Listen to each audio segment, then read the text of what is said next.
Tanzania is a unique country.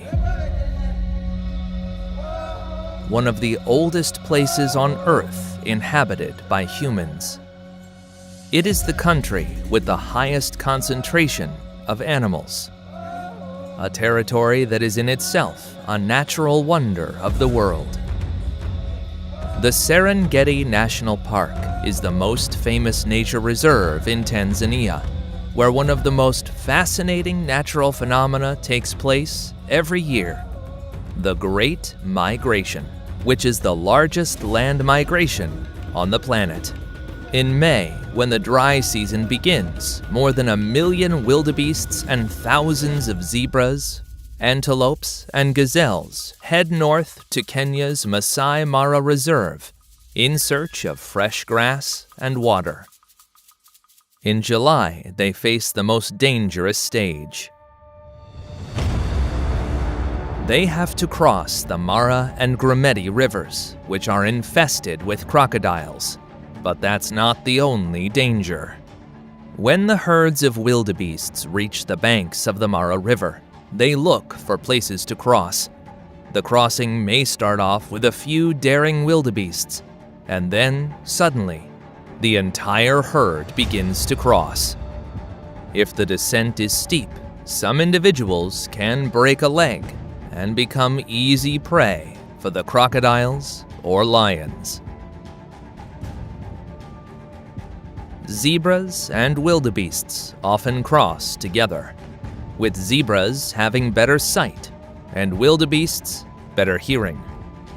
Meanwhile, dozens of sizable and weighty crocodiles await in the river. Most manage to cross, nervous and agitated. Others are caught by the crocodiles. The young are the easiest prey. It is their first time crossing the river, and they are not familiar with these predators. But the adults can also be hunted.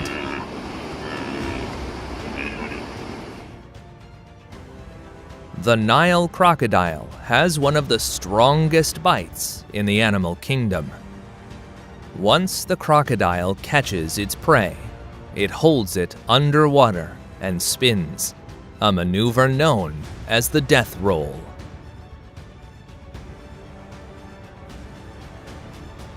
Of all the wildebeests and zebras that manage to cross and survive, some are left exhausted, with broken limbs, or trapped in the mud. At some river crossings, thousands of wildebeests pile up in just a few minutes. In these situations, some may be trampled by their peers and drown, leaving dozens of victims. The last effort is to climb the other side of the river, which can also be difficult due to fatigue and steep slopes. After a few minutes, the wildebeests go back to grazing and resting, as if they had not just been close to losing their lives. Every year, about 30,000 zebras and 250,000 wildebeests die, preyed upon, drowned, sick, thirsty, or exhausted. But the risk of losing life does not end here. The Serengeti is home to the largest population of lions in Africa. These mammals are the only felines that live in groups with a hierarchical structure, consisting of dominant males, females, and their cubs. Lionesses are expert hunters. They work as a team to capture and take down larger prey. One of their most frequent victims is the wildebeest calf, which, isolated from the herd and facing several females, cannot escape. In general, it's easier for lions to hunt wildebeests than buffaloes. Buffaloes are more aggressive and larger, although lions usually attack the young and the most vulnerable. If a herd of buffalo separates, or if an individual strays from the group, lions can seize the opportunity to attack, having a greater chance of success if they work as a team and use coordinated tactics. Hippopotami are very uncommon prey for lions due to their size, strength, and aggression, but they can sometimes be hunted when there are young, sick, injured, or isolated individuals, as they pose a lesser risk. However, even under these circumstances, hunting hippos remains very dangerous. It is only done when there is a shortage of easier prey.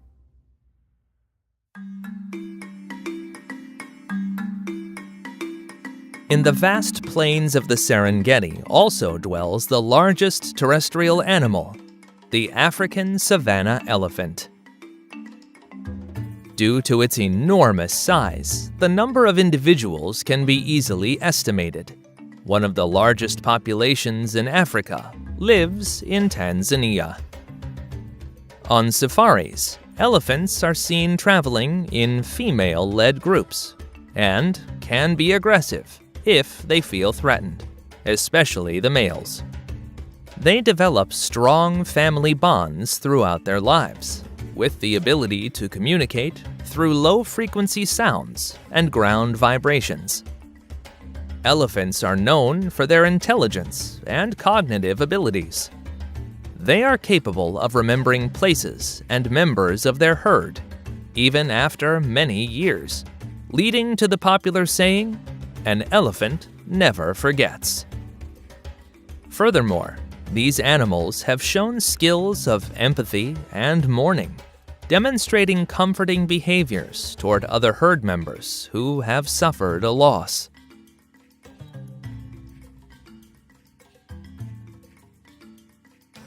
Giraffes, not as heavy, but taller, with their long neck and stylized limbs, are other animals that inhabit these savannas. Those in the Serengeti are members of the Maasai giraffe species, the tallest of all subspecies, characterized by their distinctive pattern of irregular leaf-shaped spots and jagged edges. They can grow to impressive heights, which allows them to reach the treetops to feed on leaves and sprouts that other herbivores can't reach. They are social animals that live in groups of 10 to 20 individuals, living between 15 and 20 years in the wild. Unlike elephants, they do not have such tight social bonds, except between mothers and their young. Giraffes are generally calm animals, but aggressive fights sometimes occur between males. They deliver blows with their necks, even being able to stab with their ossicones, which are the two protuberances they have on their heads. If an individual hits with force and precision, they can kill their opponent. These confrontations occur when males fight for territory that will provide mating opportunities. It has been noted that fights tend to occur between individuals of similar size. Larger males do not face smaller or younger ones. The giraffe's main predator is the lion, but they are also capable of defending themselves. A well-aimed blow from a giraffe can break a lion's spine, or even kill it. Despite this, sometimes lion prides can be observed that have managed to hunt a young one, usually during seasons when the big cats cannot find other prey. Much more populous than giraffes are the African buffaloes. Although they might not seem like it, they are considered one of the most dangerous animals in Africa. They usually lie in wait for a potential predator and attack at the last second. The older individuals who leave the herd can be the most aggressive. Buffaloes are herbivores that spend most of their time grazing, living in groups from several dozen to several thousand individuals. When under threat, they form a defensive circle, with the vulnerable calves in the center and the adults facing outwards, presenting a wall of horns to any potential predator. Among the large African mammals, the most threatened is the rhinoceros. The species found in the Serengeti is the black rhinoceros, characterized by its hook-shaped upper lip, which is adapted for feeding on bushes and trees. They are solitary creatures, armed with 2 horns that continually grow throughout their life. Their thick skin forms a natural armor that protects them. For these reasons, rhinoceri have no predators, except for humans, who hunt them for their horns, causing several rhino species to already be extinct, and the remaining ones critically endangered. An intriguing aspect of rhinoceros behavior is their surprisingly good memory. Despite their poor vision, they are known to recognize individual humans and other rhinoceri they have met in the past.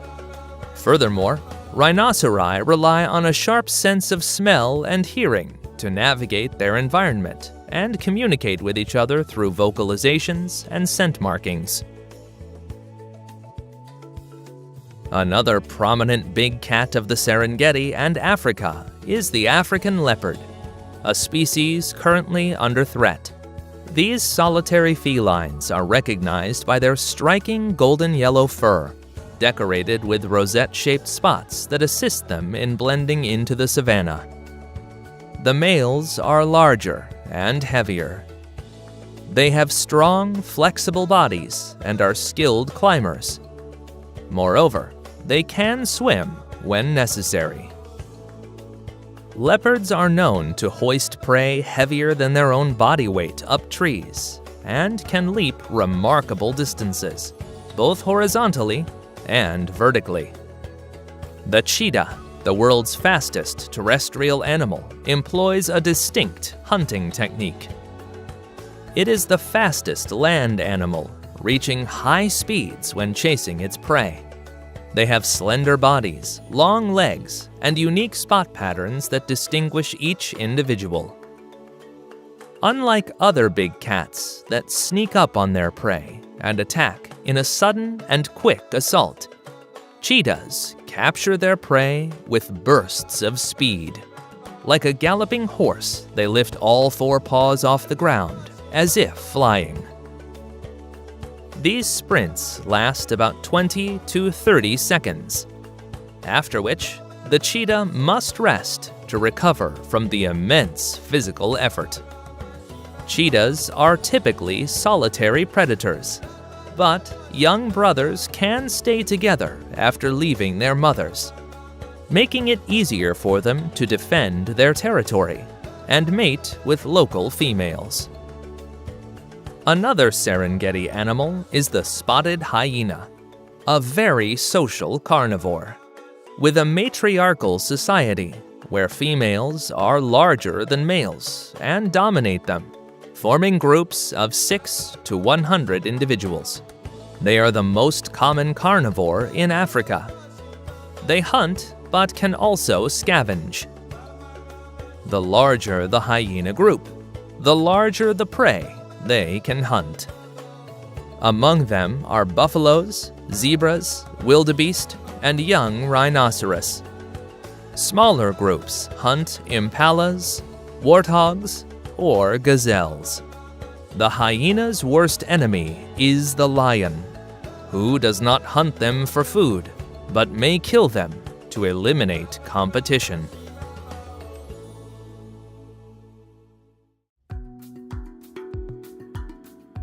The animals named so far are some of Africa's best known, but there are many other curious and unique species living in the Serengeti. The shoebill stork is very difficult to observe in nature. Little is known about their habits because they inhabit inaccessible wetlands and are endangered. They are solitary birds. Pairs only come together during the breeding season, and they tend to remain motionless for hours. The ground pangolin, one of the 4 species of pangolins, has a small population due to humans hunting them for their scales. They live in the savanna or open forest and eat ants or termites that they catch with a long, sticky tongue. The bat-eared fox is characterized by its large, pointed ears, helping them detect their prey, such as insects and small mammals, even underground. They are essentially insectivorous, feeding largely on termites and beetles. The hippopotamus, a creature of substantial weight, can swiftly move at impressive speeds. They have a thick, grayish skin that secretes a pink liquid called blood sweat that helps keep them hydrated and protects their skin from the sun's ultraviolet rays. They are very social animals, capable of forming groups of up to 30 individuals, led by a dominant male. They are herbivores and seem calm, but as you'll see later on, the hippos in some parts of Tanzania are really dangerous. The ostrich, the world's largest bird, possesses powerful legs that enable it to cover extensive distances in search of sustenance and water, reaching remarkable speeds for short distances. The warthog, which has facial warts that act as protection during fights with other males, for dominance or access to females. Impalas, nimble antelopes with exceptional leaping abilities.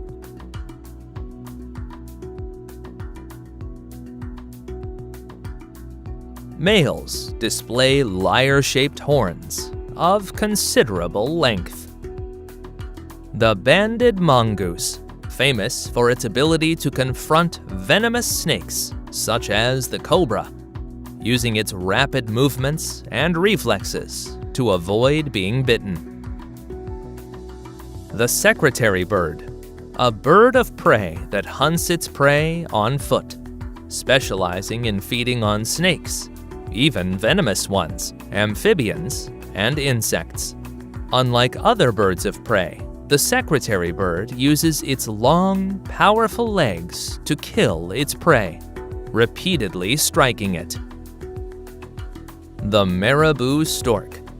It feeds on dead animal remains, found in areas where predators have left their prey, sharing the feast with vultures and other scavenger species.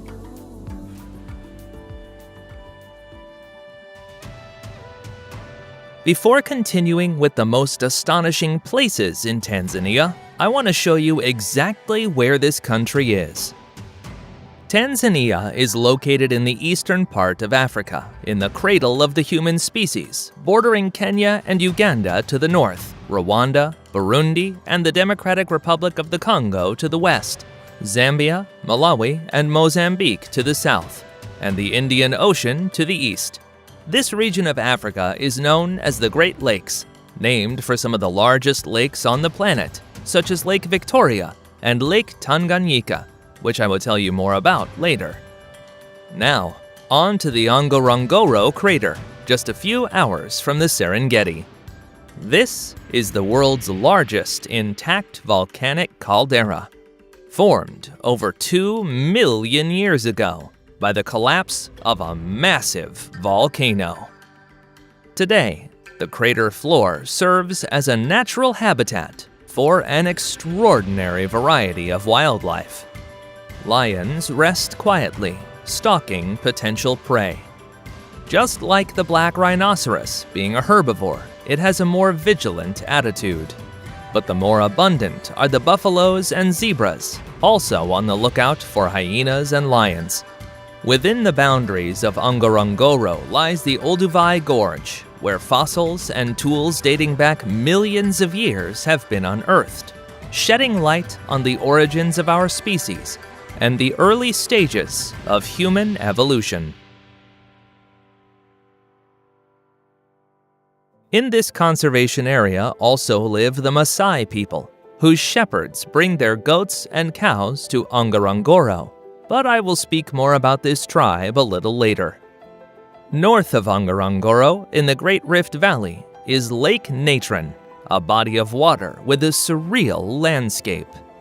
It is a shallow lake of salt and soda with a rusty red hue caused by the presence of microorganisms called Haloarchaea.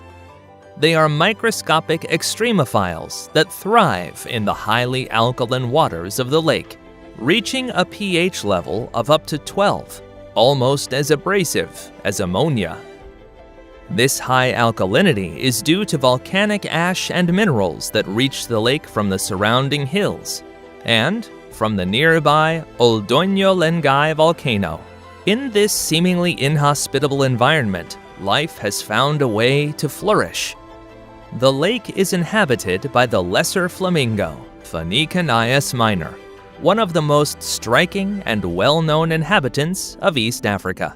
During the breeding season, over 2 million flamingos congregate on the shores of the lake, creating a dazzling display of pink. This species of flamingo is adapted to survive in the harsh conditions of Lake Natron, feeding on the abundant spirulina algae that also thrive in the alkaline waters. The pink coloring of the flamingos is, in fact, the result of the pigments found in the algae they consume. Despite the hostile conditions, other wildlife also live in Lake Natron, including species of fish, such as the alkaline tilapia, which has evolved to resist the extreme pH levels, and various wetland birds that frequent the swampy edges of the lake. For some animals, Lake Natron is a deadly trap. The surface resembles a mirror. Animals get confused and dive into its waters in search of food, drowning and naturally becoming mummified. Southeast of Lake Natron lies Kilimanjaro National Park, home to Mount Kilimanjaro, the highest peak in Africa, and the tallest freestanding mountain in the world. Mount Kilimanjaro is an inactive stratovolcano composed of 3 distinct volcanic cones, Kibo, Mawenzi, and Shira. Kibo's Uhuru Peak is the highest point of the mountain. Mawenzi's rugged peaks and cliffs rise mightily. Despite being eroded, Shira Plateau's grandeur remains evident. Near the summit at Uhuru Peak are glaciers like Furtwängler, Rebmann, and Deccan, a rare sight in the African landscape. In the distance, we can appreciate the silhouette of Mount Meru, the country's second highest mountain, considered the younger sister of Kilimanjaro. At lower heights, a belt of rainforest surrounds the base of the mountain, providing a vital link between the low savannas and Kilimanjaro's alpine zones. This dense tropical forest is nourished by abundant rainfall and moisture generated by the mountain's unique climate and topography. It is home to various plant species, including giant ferns, wild bananas, and the striking African violet, adding splashes of color to the vibrant green landscape. In the subalpine region, above the jungle, mountain shrubs are located. It is here that the peculiar Dendrosenecio kilimanjari resides, a giant herb adapted to cold temperatures. This plant species is found exclusively on Kilimanjaro, particularly around the Shira Plateau. It clings to life on the volcanic slopes, its roots plunging deep into the rocky soil in search of water and nutrients. The sturdy stems rise toward the sky as if they were trying to get a little closer to the sun. All the Tanzanian places I've shown you so far are located in the Great Rift Valley, a massive system of geological faults across East Africa, from the Gulf of Aden in the north to Mozambique in the south. This geological system formed 25 million years ago due to the separation of the African and Arabian tectonic plates, creating a series of faults and fractures in the land where a very diverse topography has developed, with mountains, valleys, lakes, and volcanoes. South of Kilimanjaro, in the east-central part of Tanzania, is Mikumi National Park, which is not as well known to foreigners, but is more visited by Tanzanians, as it is near Dodoma, the capital of Tanzania, and the cities of Morogoro and Dar es Salaam. One of the most distinctive features of this reserve is the Mkata floodplain, a grassland that attracts large concentrations of animals, especially during the dry season. In Mkumi, a subspecies of giraffe is found that is considered a link between the reticulated or Somali giraffe, native to the Horn of Africa, and the Maasai giraffe, which inhabits the Serengeti.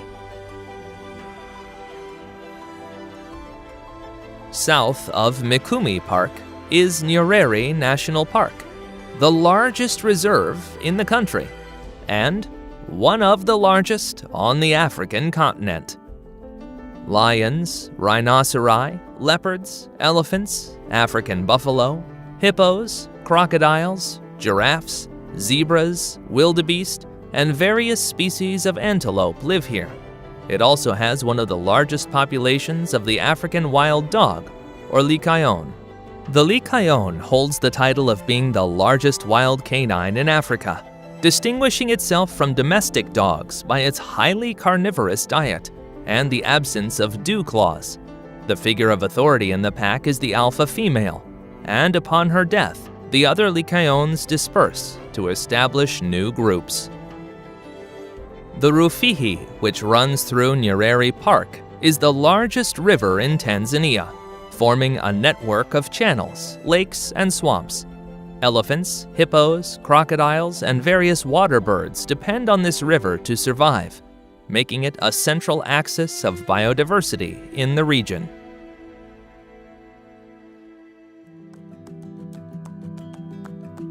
You have already met several of the animals that live in Tanzania, but one of the most outstanding and curious ones is still to come: the chimpanzee.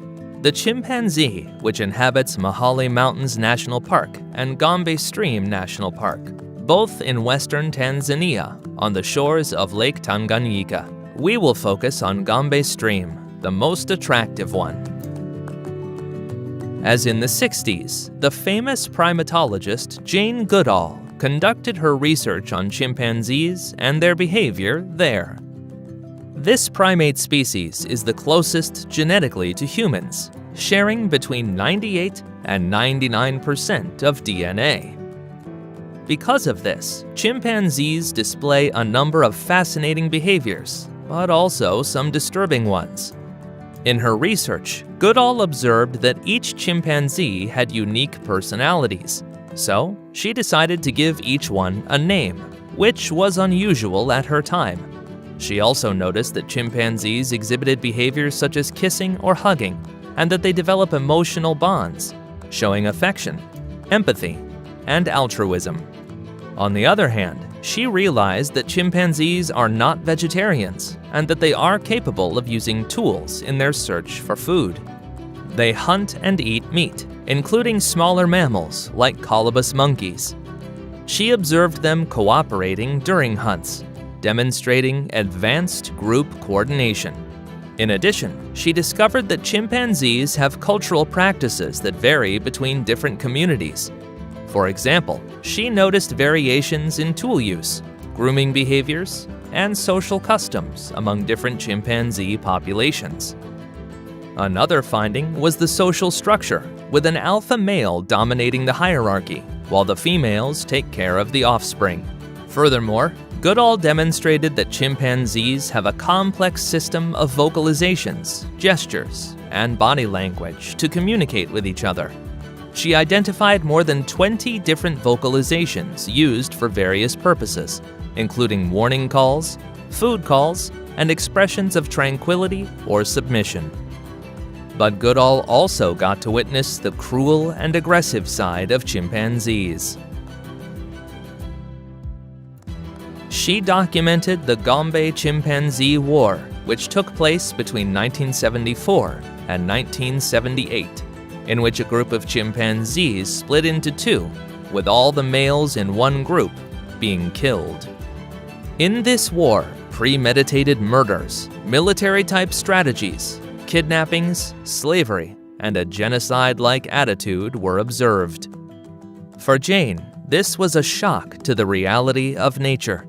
At first, she thought that chimpanzees were much kinder than humans, but after these wars, murders, and even cannibalism, she observed their dark side and commented that it took her several years to reconcile with her findings.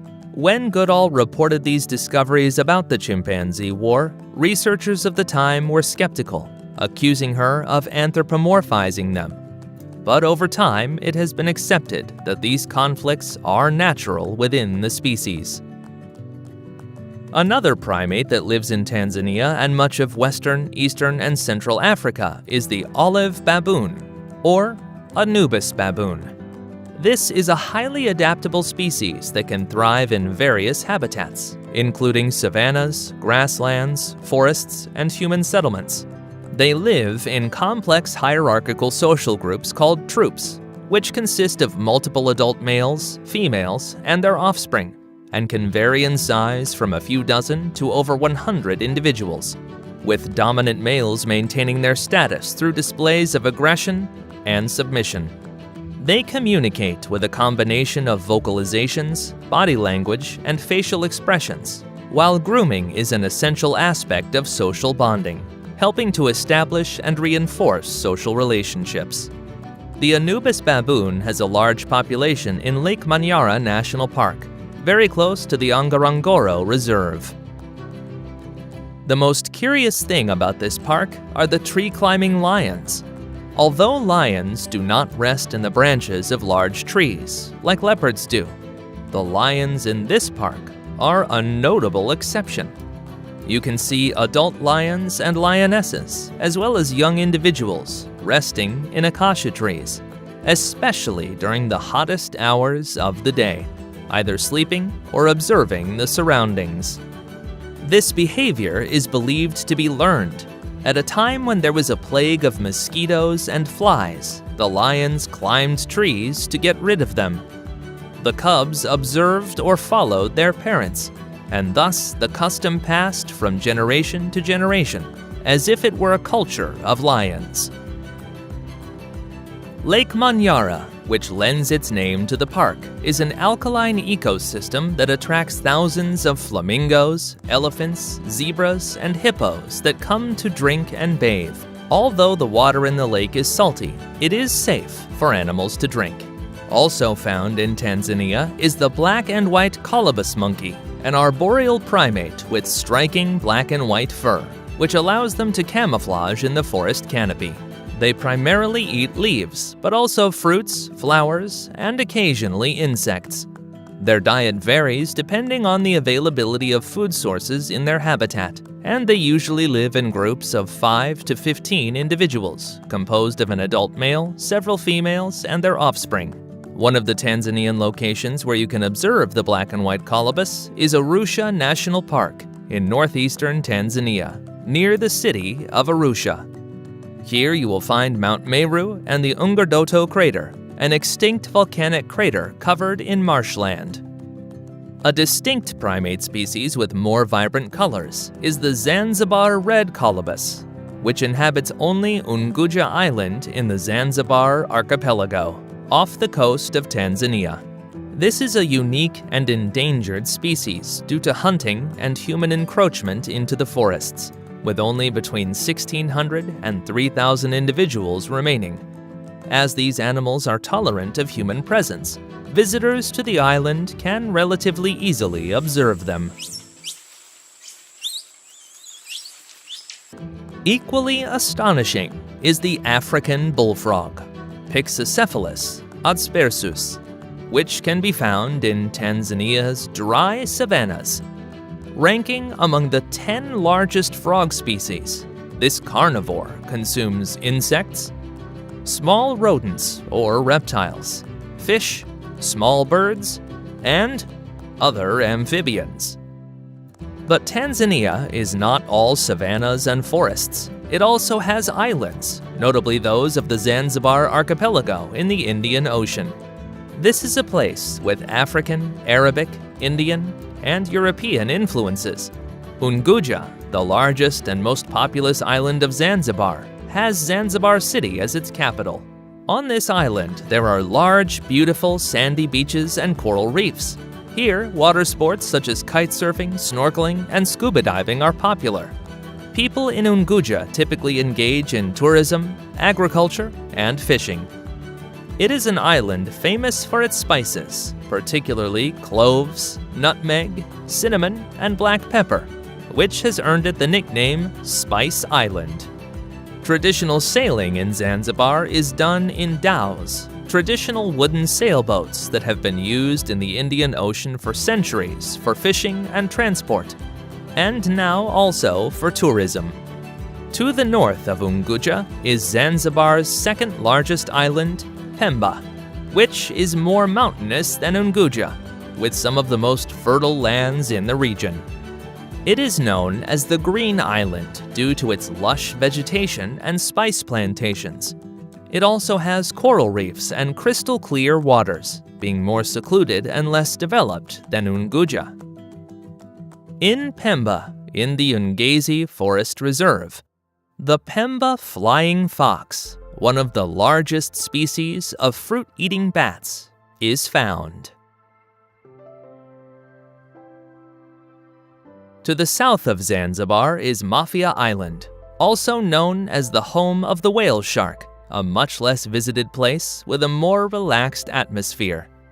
Here is Tanzania's first marine park, protecting mangrove forests and coral reefs. Mafia Island is the only place in Tanzania where you can see the whale shark, which is due to the area having plentiful food. This is the world's largest fish, inhabiting only warm tropical and subtropical waters. The population of whale sharks inhabiting the area around Pemba do not completely migrate out of their waters. They have tiny teeth and can't chew, so their diet is based on plankton, algae, krill, and fish such as sardines, anchovies, or mackerel.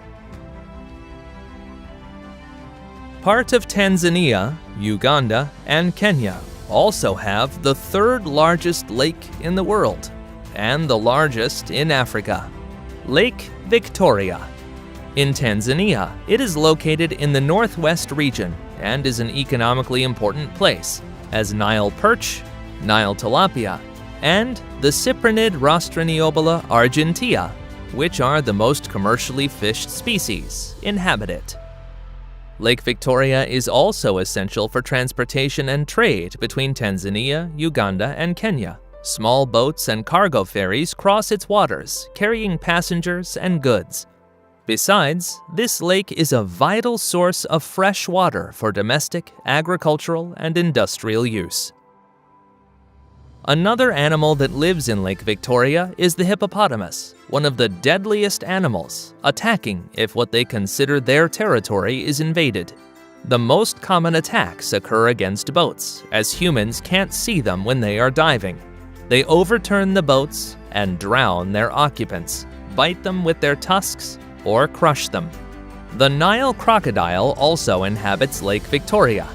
In this case, the attack usually occurs when people go to the shores of the lake to fill buckets of water, although they can also attack fishing boats. The smaller the boat, the greater the risk. Another large lake located in Tanzania is Lake Tanganyika, which occupies much of the western border with the Democratic Republic of the Congo. It is the second deepest lake in the world after Baikal, and the longest. Fishing is also the main economic activity of Tanganyika, with the capture of the Tanganyika sardine, known as daga or kapenta. Fishermen go out in their boats to fish in calm waters, while on land, women and children take care of domestic chores and water collection.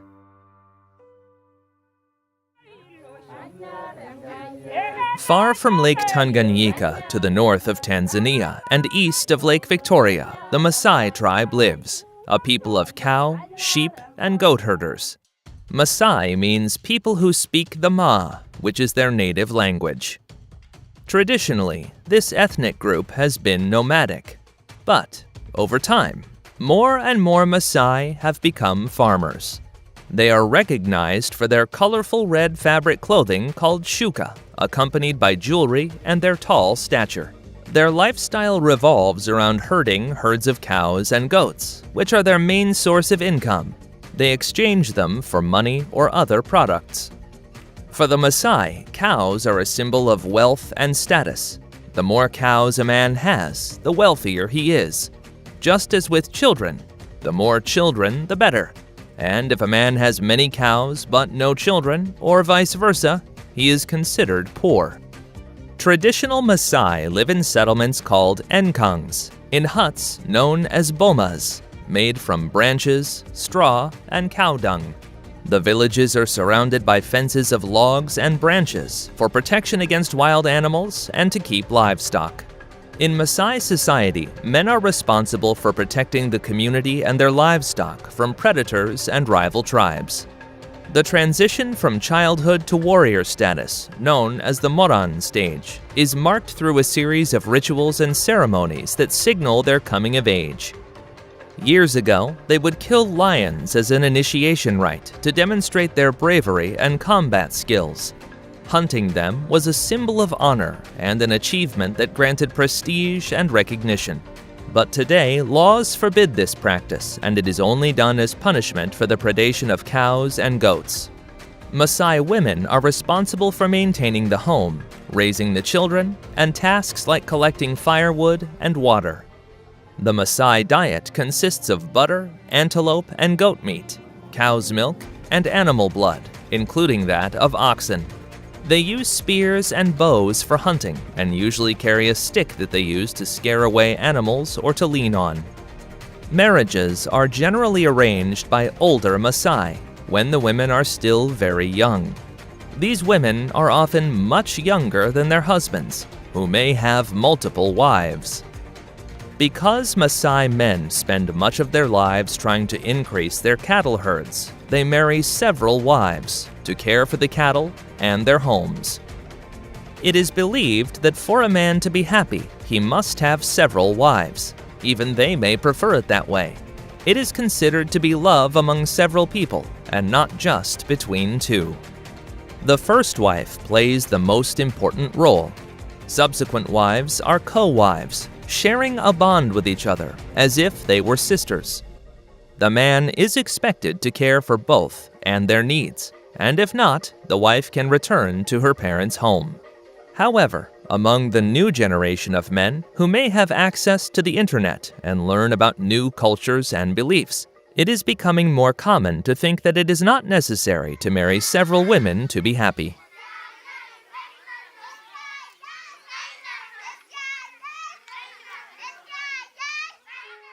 This volcano is Oldoinyo Lengai, the Mountain of God for the Maasai, located in the Ngorongoro Reserve. It is the only active natrocarbonatite volcano on Earth, with its lava much hotter than typical lava. For the Maasai, it is a sacred place, dwelling of the god Ngai, who retreated here after being struck by a hunter's arrow.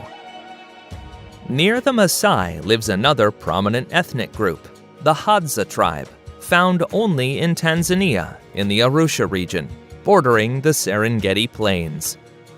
Until 1950, the Hadza were hunter-gatherers with a nomadic lifestyle. But over time, the lands on which they survived were taken over for agriculture. Today, only a small number of them continue this nomadic lifestyle, and many live in conditions of poverty. These Hadza, who continue to live traditionally, are one of the last true hunter-gatherer societies remaining on Earth, which allows us to glimpse how our ancestors lived for thousands of years. In fact, the Hadza have one of the oldest genetic lineages in humanity. The Hadza people speak Hadzani, which is not related to any other known language. This further distinguishes them as a unique cultural group, isolated from neighboring tribes such as the Maasai and the Datoga. The Hadza are groups of 20 to 40 people who maintain close social relationships, value equality within their groups, without recognizing official leaders. Women have autonomy and also contribute by gathering food. When relational problems arise, Hadza camps separate to dissipate tension and then reunite. They feed on bee honey that they find in acacia or baobab trees, baobab fruits, berries, tubers, and large and small game animals. Until about 30 years ago, they hunted buffaloes, giraffes, or zebras, but the populations of these animals have been decreasing, and today they hunt a small antelope called dik-dik, boars, impalas, monkeys, and sometimes the kudu. Being accustomed to living freely in small nomadic camps, some Hadza do not want to live in neighboring villages, rejecting the noise and crowds. They make round-shaped huts from tree branches covered with grass and have few personal possessions, including bows, arrows, and pipes. If they have more things than they need to live, it is expected that they share with other members of the group. Another particular group of people in Tanzania are Tanzanians with albinism, a rare genetic disorder characterized by a lack or total absence of melanin. Albinos have very light skin, hair, and eye color, which makes them stand out a lot amongst the rest of the Africans.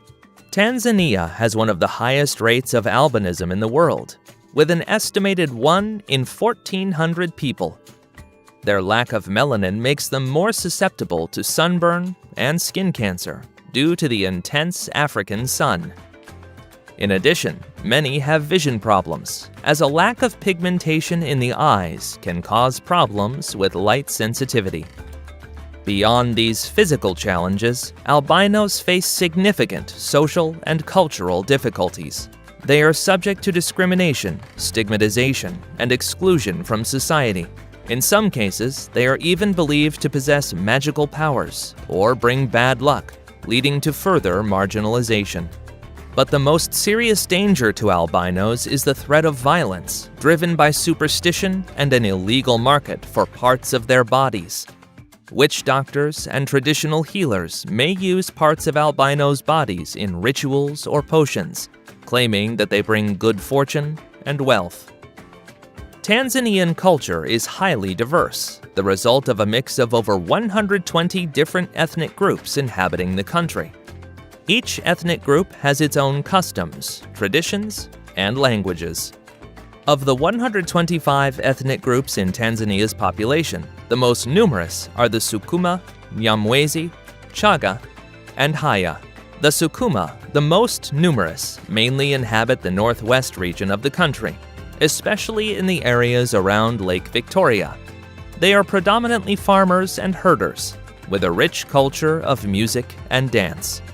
The Nyamwezi, the second most numerous, also known as the Men of the Moon, were traditionally elephant hunters, and currently engage in farming and livestock. The Chaga, the third most numerous, live on the slopes of Mount Kilimanjaro. They are known for their irrigation system and their advanced agricultural techniques, their coffee and bananas. The Haya are found in the Kagera region, in the northwest near Lake Victoria. They are known for their skill in blacksmithing, pottery, and carpentry. Their main activity is agriculture, centered on the cultivation of coffee and bananas. Also present are the Maasai, the Hadza, and the Ngoni. The latter is a Bantu ethnic group that lives in parts of Tanzania, as well as in Malawi, Zambia, and Mozambique. Known for their skill in warfare, their prowess in fighting, their music, and dance, the king is the central figure in Ngoni society, considered the supreme leader of his people. Life in Tanzania centers around family and community. Respect for elders is an essential part of daily life. Hospitality is another important feature of Tanzanian culture. Visitors are often surprised by the warmth and friendliness of the local people. The main languages of Tanzania are Swahili and English, although many other local languages are spoken. Swahili in particular is a unifying symbol for the country, widely used in education, politics, and media. The most practiced religion is Christianity, followed by Islam, with Muslim communities concentrated in the eastern coastal areas. Music and dance play a fundamental role in cultural life, with a variety of styles and genres reflecting the various influences that have shaped the country over time. Taarab music, for example, is a mix of Arab, Indian, and African melodies, originated on the island of Zanzibar. On the other hand, Bongo Flava is a modern urban music style that combines elements of hip-hop, reggae, and traditional Tanzanian music. Visual arts also play an important part in Tanzanian culture, with intricate wood carvings from the Makonde tribe, the colorful Tinga Tinga, and the traditional kanga used in making clothes and home decoration. As for Tanzanian cuisine, it is as diverse as its culture. One of the staple foods of the local diet is the chapati, a wheat flour cake that is served with milk, tea, or meats and vegetables. Ugali is a corn and cassava porridge considered the national dish of Tanzania and generally of East Africa. It is usually accompanied by vegetables, meats, or fish. Nyama choma is grilled meat, usually goat. Chipsi mayai is a potato and egg omelet, one of the most popular meals. Although Dodoma is the political capital of the country, Dar es Salaam is the most populous city and the center of Tanzania's economic, cultural, and social life. It is located on the shores of the Indian Ocean and was founded in 1862 by the Sultan of Zanzibar, Said Mahid, growing steadily and becoming a melting pot of cultures and traditions.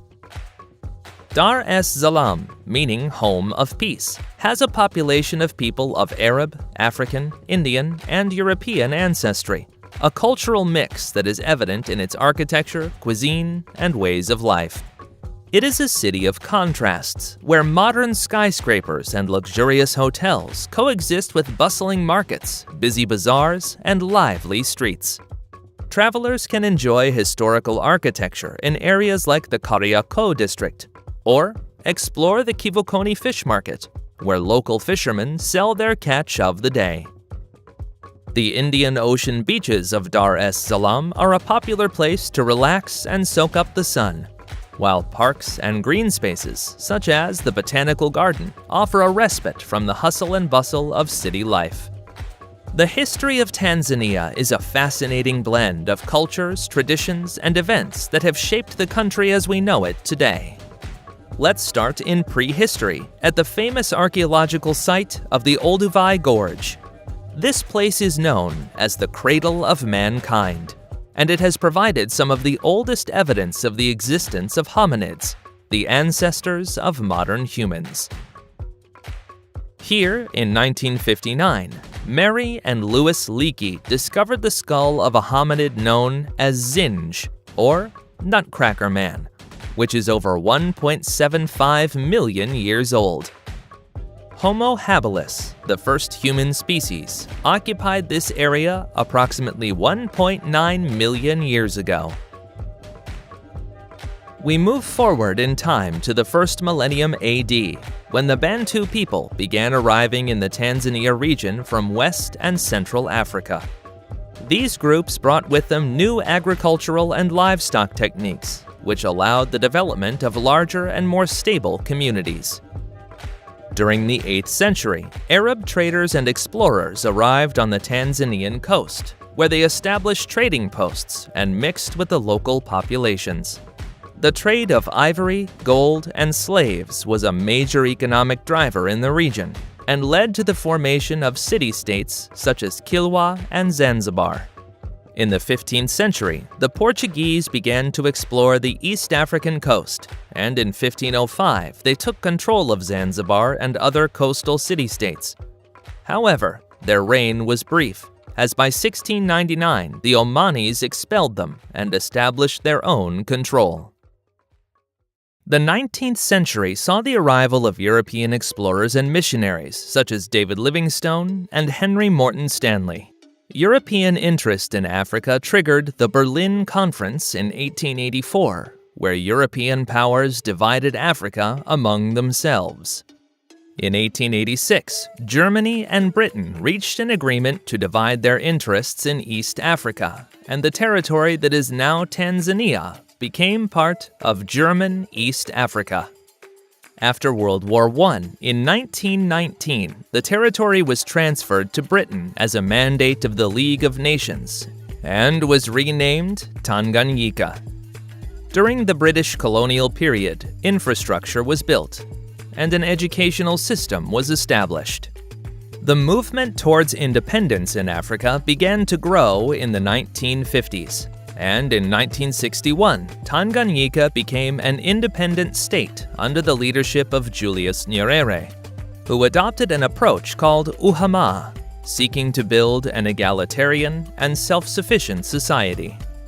In 1964, Tanganyika united with the island of Zanzibar to form the United Republic of Tanzania, with Julius Nyerere as its first president. The new nation faced numerous challenges, including building a unified national identity and implementing effective economic and social policies.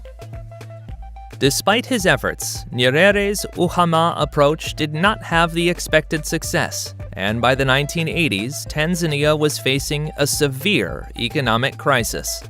In 1985, Nyerere voluntarily stepped down from the presidency and was succeeded by Ali Hassan Mwinyi, who began to implement economic and political reforms to liberalize the economy and allow private sector participation. In 1995, Tanzania held its first multi-party elections. Throughout the following years, it continued to have steady economic growth, largely driven by investment in infrastructure, the expansion of the tourism industry, and the development of the agricultural and mining sectors.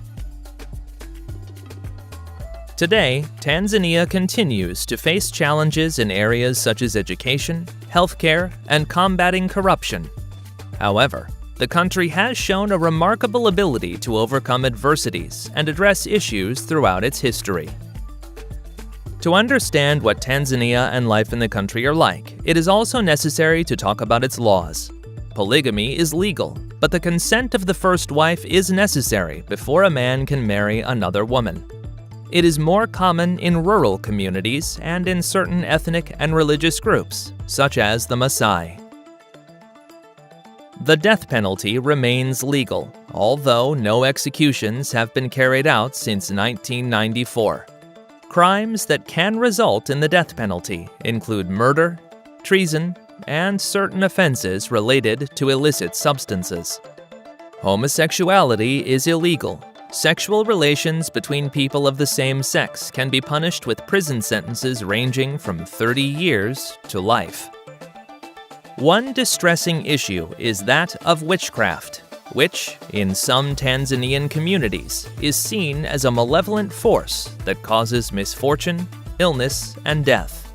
This results in witch hunts, which still exist today in Tanzania and other African countries. It starts with an accusation, triggered by an unexplainable event or personal misfortune, such as the death of a family member, a bad harvest, or the loss of livestock. The affected parties then turn to traditional healers or sorcerers, who can accuse someone of being a witch, triggering ostracism, property destruction, or physical assaults. The Tanzanian government has enacted laws to protect those accused of witchcraft and to prosecute those who commit acts of violence.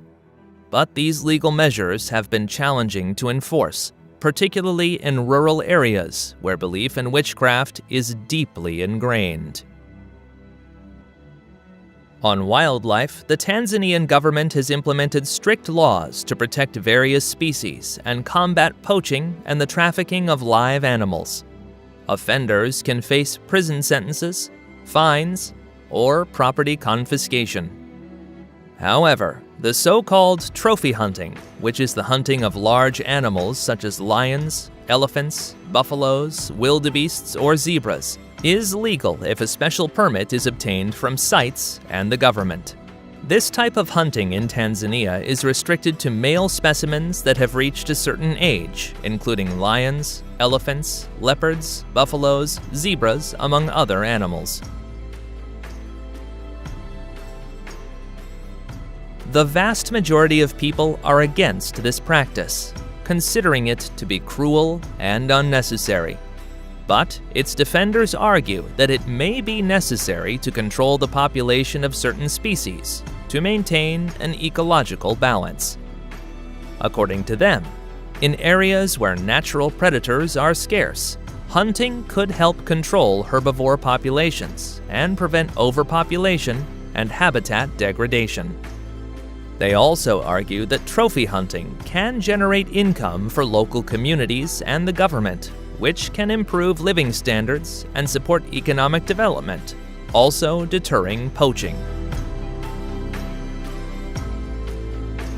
Traveling to Tanzania can be an unforgettable experience, but if you're going to do it, it's important that you're well prepared and take into account certain tips to make the most of your trip. The best time to visit Tanzania varies depending on your interests. The dry season is from June to October and is recommended for safaris and animal sightings, while the rainy season, which is from November to May, is better for seeing green landscapes and observing migratory birds. If you plan to climb Kilimanjaro, avoid the rainy season. Tanzanians are friendly and hospitable, but it's important to respect their customs and traditions. Dress modestly and avoid public displays of affection, especially in rural areas and on the coast, where the population is predominantly Muslim. Learning a few words in Swahili is important and will endear you to Tanzanians. Hello is jambo, thank you is asante, and how are you is uhali gani. Vaccinations for diseases like hepatitis A and typhoid fever are very important. The animal that causes the most human deaths in Tanzania and much of Africa is the mosquito, which is the main transmitter of malaria, a potentially deadly parasitic disease. Some measures to prevent this disease include using mosquito repellents that contain at least 30% DEET, setting up mosquito nets around beds, wearing long-sleeved clothing and long pants, especially at dusk and dawn, and taking anti-malarial drugs before, during, and after the trip. Dengue fever, sleeping sickness, and chikungunya also exist in Tanzania, so it is especially important to protect yourself from mosquitoes. Tanzania is a relatively safe country, but it's always important to take precautions. Keep your valuables secure and avoid walking alone at night in unfamiliar areas. Follow the instructions of guides during safaris and respect the rules of national parks to ensure your safety. In cities like Dar es Salaam, it's important to be cautious. Don't accept offers from unlicensed taxis. Don't walk alone at night, in isolated places, or on beaches. Don't carry valuable items or large amounts of cash. In general, listen to your guide and follow their directions, as they will know the local risks. Regarding driving, I wouldn't recommend it if you don't have experience traveling to African countries, but if you're going to do it, be very careful, as the roads are not the same as those in more developed countries. Regarding safaris, which in Swahili means journey, they are generally safe, especially if you go on an organized trip with an experienced company, although it is also important to be aware of certain guidelines. The attire is essential. wear khaki, brown, or green clothing that blends with the environment, high, closed boots, and tall socks, long-sleeve shirts or t-shirts, and long pants to protect yourself from mosquitoes or possible snake bites. It is also advisable to wear a hat to protect yourself from the sun and avoid wearing perfume that may scare away animals. Keep in mind that safaris usually start very early, and it might be cold, so a good option is to wear several layers of clothing that you can change throughout the day. Do not step outside the vehicle. You cannot know if an animal will suddenly appear, although there will be some areas where the guide will tell you it's safe to walk or get out. Regarding walking safaris, which are better for getting closer to animals, don't walk without a guide, don't speak loudly, and don't run, because you could be mistaken for prey. In rivers and lakes, avoid going into the water, unless you're absolutely sure there are no hippos or crocodiles. Animals are accustomed to vehicles and people inside them. But don't stick anything out the window, like a camera or a selfie stick, because it might attract attention.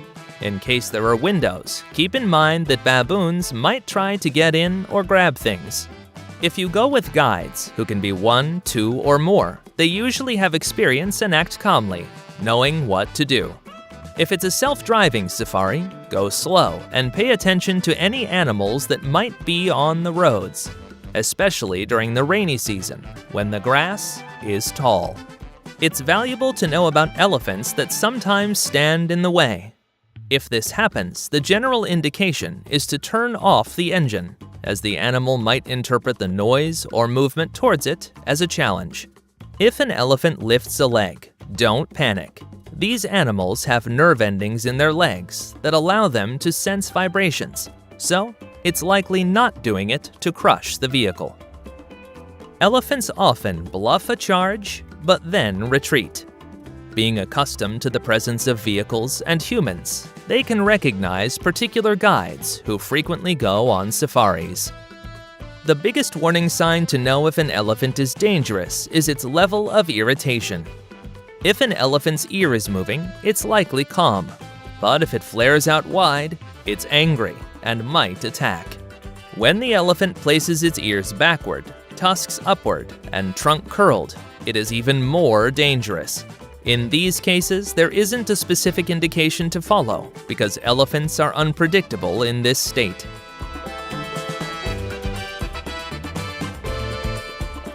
And with these instructions, you've learned a great deal about Tanzania and are prepared to travel to this extraordinary country.